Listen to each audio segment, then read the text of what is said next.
मैं प्रतीक्षा कर रहा हूं देवराज। क्या उत्तर है तुम्हारा? मुझसे युद्ध करोगे या फिर बिना लड़े ही पराजय स्वीकार कर मेरे अधीन हो जाओगे और सौंप दोगे मुझे अपना ये स्वर्ग लोक? सारी शक्ति तुम्हारे मुख में है या कुछ बाहुबल भी है तुम्हारे पास? मैं तुम्हारी चुनौती स्वीकार करता हूं मूरा। मैं तुम्हारी चुनौती स्वीकार करता हूं मूरा।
खैरिए देवगण, असुर राज मूरा को ब्रह्मदेव का आशीर्वाद प्राप्त है।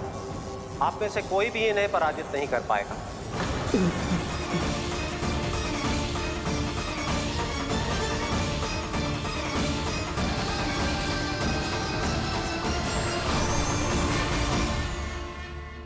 एक अवसर और देता हूं देवराज। युद्ध या अधीनता, क्या उत्तर है तुम्हारा देवराज?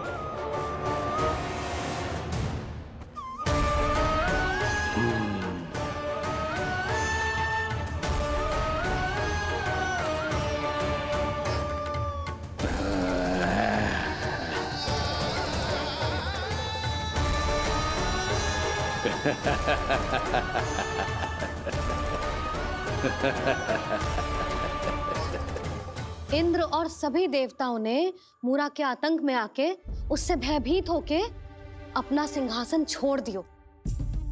अब मूरा स्वर्ग का अधिपति बन गयो और शीघ्र ही उसने अन्य सभी असुरों को स्वर्ग में निवास करने के लिए आमंत्रित कर दियो। और इस प्रकार से वो धीरे धीरे तीनों लोकों का सम्राट बन गयो। उसे किसी ने रोका नहीं मैया? ना लल्ला, इतना साहस किसी में था ही ना। और फिर ये निश्चित करने के लिए कि भविष्य में किसी और असुर की मृत्यु ना हो, वो यमराज पे भी विजय प्राप्त करने के लिए यमलोक की ओर प्रस्थान कर दियो। वो तो अपने आप को और सभी असुरों को अमर बनाना चाहता था। पर देवता और यमराज भी उसकी ये योजना समझ गए थे। इसीलिए उसके आने से पहले ही सारे देवताओं ने श्री नारायण से सहायता के लिए गुहार लगाई। अब केवल आप ही कुछ कर सकते हैं प्रभु। अभी तो मूरा केवल त्रिलोक का स्वामी है, और यदि उसने यमलोक भी जीत लिया तो वो जीवन को ही नियंत्रित नहीं करेगा प्रभु, वो मृत्यु का भी स्वामी हो जाएगा। ऐसे में पहले सृष्टि का संतुलन तो नष्ट होगा प्रभु, और फिर स्वयं सृष्टि ही नष्ट हो जाएगी। ऐसा नहीं होगा यमदेव, नियति ऐसा होने ही नहीं देगी। विधि रचेगी खेल और मैं बनूंगा माध्यम। असुर राज मूरा का सामना मैं करूंगा। बस आप मुझे चुनौती देने के लिए उसे तैयार कर लीजिए, चाहे उसके लिए आपको साम दाम दंड भेद कोई भी उपाय क्यों ना अपनाना पड़े।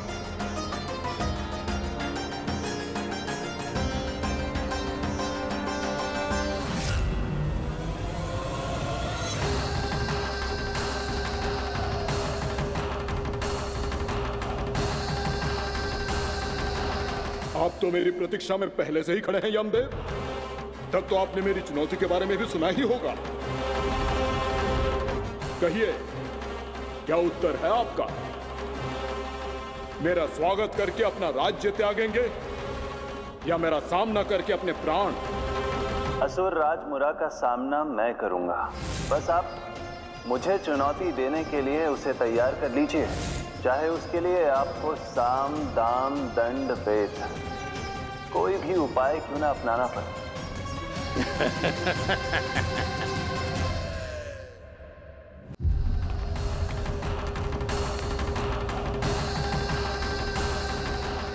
आप तो मेरी प्रतीक्षा में पहले से ही खड़े हैं यमदेव। तब तो आपने मेरी चुनौती के बारे में भी सुना ही होगा। कहिए, क्या उत्तर है आपका? मेरा स्वागत करके अपना राज्य त्यागेंगे या मेरा सामना करके अपने प्राण? हे असुर श्रेष्ठ, मैं आपकी अधीनता स्वीकार करने के लिए तैयार हूं। बस एक विनती है मेरी। शर्त को विनती का नाम देकर पहलाना चाहते हो मुझे यमराज? असुर राज मूरा के सामने शर्त रख पाओ, इतना सामर्थ्य नहीं है तुम में। इसका आभास है मुझे असुरराज, पर मैं आपकी अधीनता स्वीकार करूं इससे पहले आपको स्वामी धर्म का पालन करना होगा। मेरे पुराने स्वामी के क्रोध से मेरी रक्षा करनी होगी आपको। कौन है तुम्हारा पुराना स्वामी? भगवान श्री नारायण। पर छोटी माँ, मूरासुर को तो श्री नारायण से भी रक्षा का वरदान प्राप्त था ना? यही तो श्री नारायण की लीला थी बलराम। पर वो राक्षस अपने दम में जे समझ ही ना पाओ कि वो क्या भूल करने जा रहे हैं। अब पहुंच गो भगवान श्री नारायण को चुनौती देने के लिए।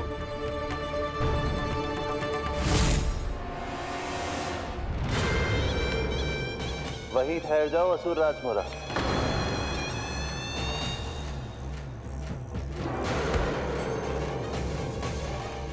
यहाँ क्यों आए?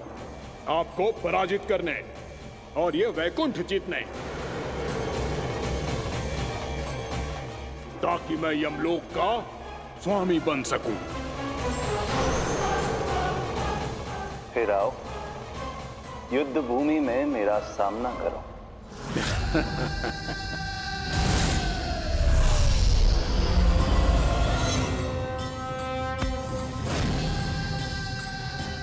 ये नहीं जानते कि इनसे ना हारने का वरदान तो मैं पहले ही प्राप्त कर चुका हूं।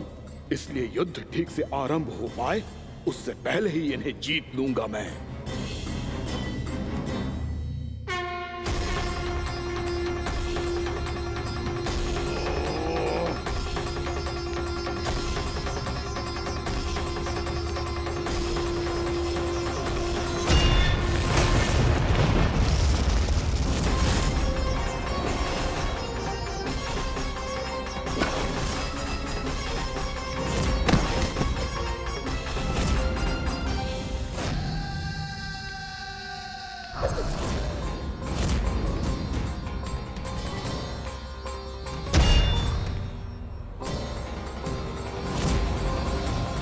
और इस प्रकार जे युद्ध वर्षों वर्षों तक चलता रहो।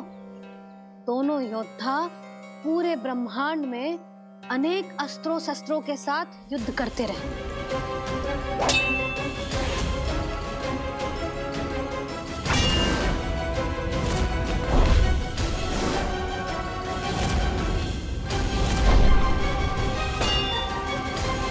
फिर क्या हुआ मैया?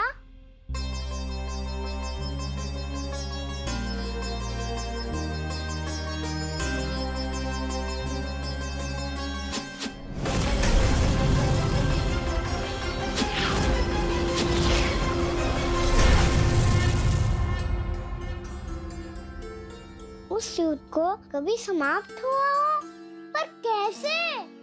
शीघ्र ही वो राक्षस थक गौ लल्ला।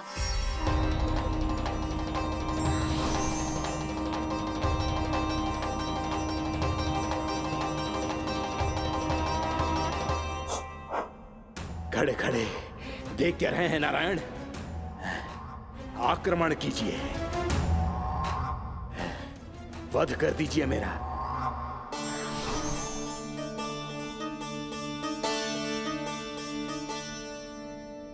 मैं तुम्हारी वीरता से प्रभावित हूं, इसीलिए इतनी थकान की स्थिति में मैं तुम जैसे वीर पर आक्रमण नहीं करूंगा।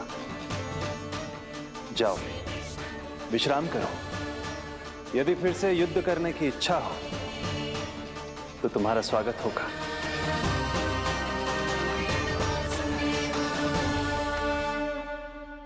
जे कह के श्री नारायण बद्रिका आश्रम चले गए और वहां हिमवत नाम की एक कंदरा में ध्यान लगा के बैठ गए। उधर वो राक्षस विश्राम करने लगो। अनेकों दिन बीत गए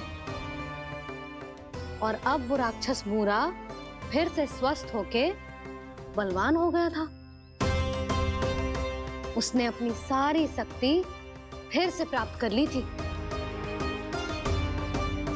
श्री नारायण ने उस पर दया करी थी, पर वो फिर से श्री नारायण को छलने को तैयार होगा।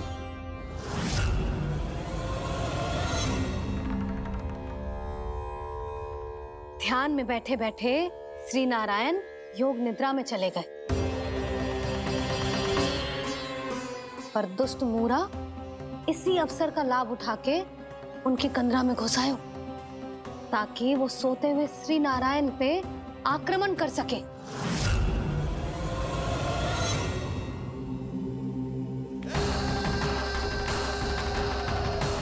आज इस लंबे युद्ध को जीतकर अपने इस अंतिम शत्रु का भी अंत कर दूंगा मैं।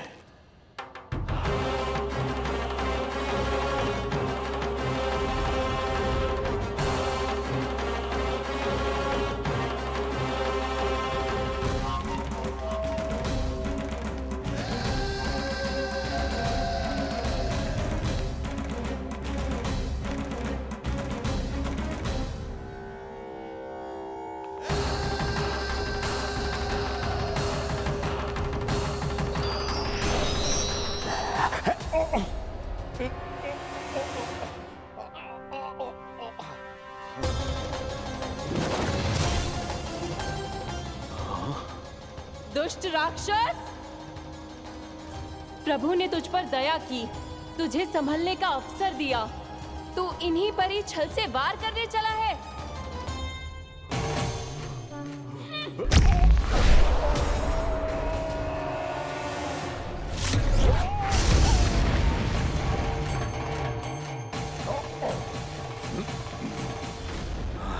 मैं अजय हूँ, मुझे कोई पराजित नहीं कर सकता। ब्रह्मा का वरदान है मुझे। तूने नारायण से अपराजय होने का वरदान मांगा था मूर्ख, उनकी शक्ति से नहीं। ध्यान से देख, मैं तेरी मृत्यु हूँ, मृत्यु।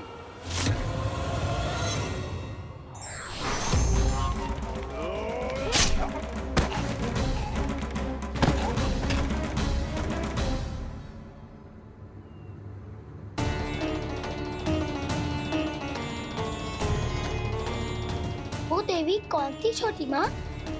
और कौन बलराम, वही तो थी देवी एकादशी।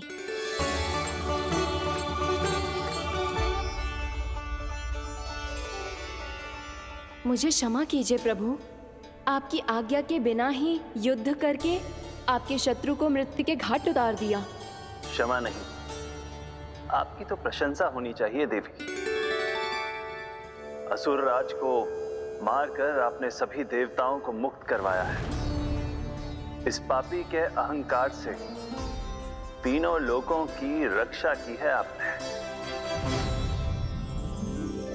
आप एकादशी की तिथि पर मेरी एकादश इंद्रियों से उत्पन्न हुई हैं। इसीलिए मेरे सभी भक्त आपको उत्पन्न एकादशी के नाम से जानेंगे। सभी तिथियों में आपका स्थान सर्वश्रेष्ठ होगा।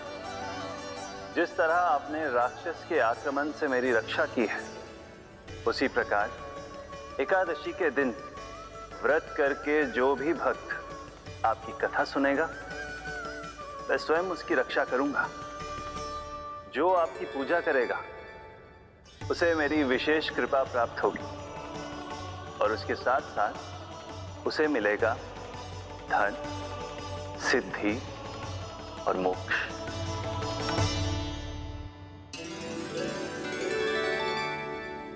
इसीलिए आज के दिन व्रत रखने का बहुत अधिक महत्व होता है। बोलो एकादशी मैया की जय। बोलो श्री नारायण भगवान की जय।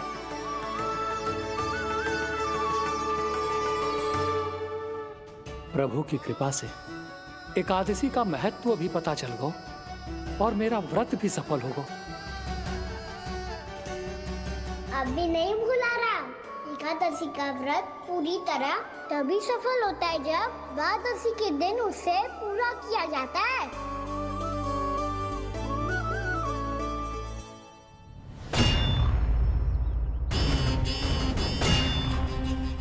आवश्यक है आपको यह आभास होना कि उस विष्णु अवतार को पराजित करने के लिए आपके साधारण योद्धाओं में वो सामर्थ्य नहीं है। वो विष्णु अवतार कुछ अधिक ही असाधारण है।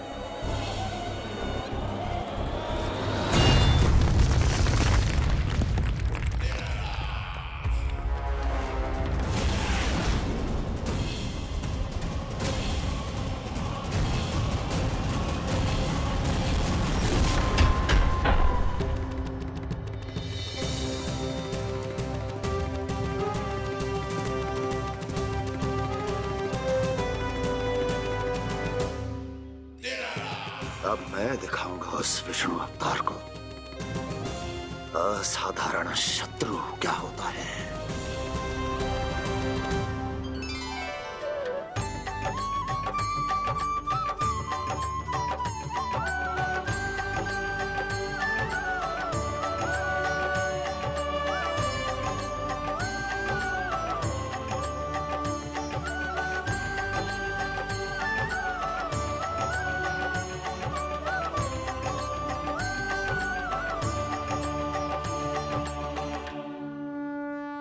मामा अधीर हो रहे हैं, पर मैया ने मुझे अभी तक बाहर जाने की आज्ञा नहीं दी है। अभी उन्हें किसी और राक्षस को यहाँ भेजने से रोकने के लिए मुझे ही कुछ करना होगा।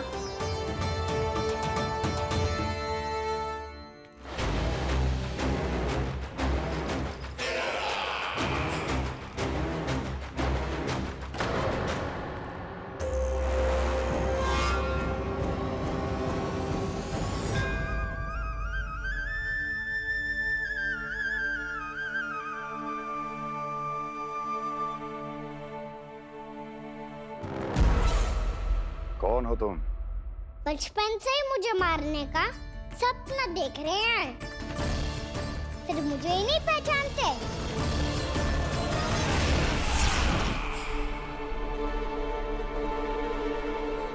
बचपन से विष्णु अवतार। कोई कान्हा बुलाता है तो कोई मुरलीधर पुकारता है, कोई माखन चोर कहता है, कोई कहता है चिच्चोर। पर विष्णु अवतार इस नाम से तो बस आप ही मुझे बुलाते हो मामा जी। इतना साहस, ये तो यहाँ आ गया है।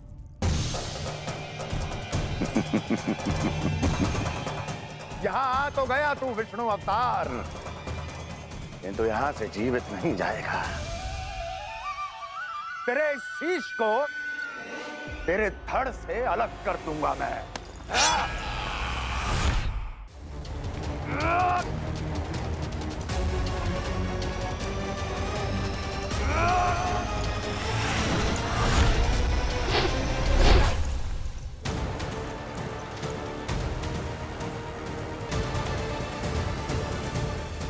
कहाँ देख रहे हो मामा जी? मैं तैयार हूँ।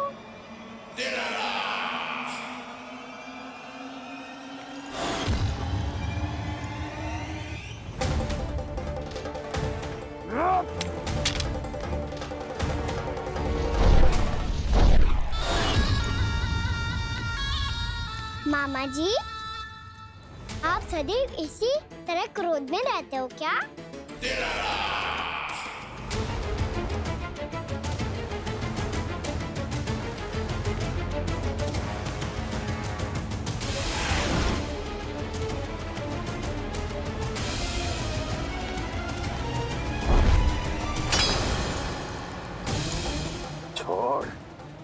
छोड़ मेरी तलवार को। छोड़ो तो तब जब पकड़ा हूँ।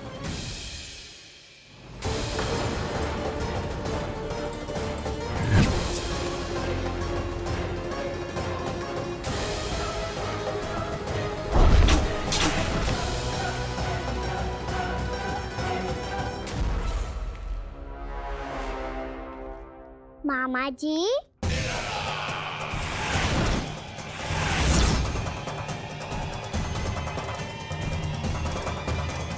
आप थक गए होंगे, थोड़ा विश्राम कर लो। आपका तो पता नहीं, मैं अवश्य थक गया हूँ।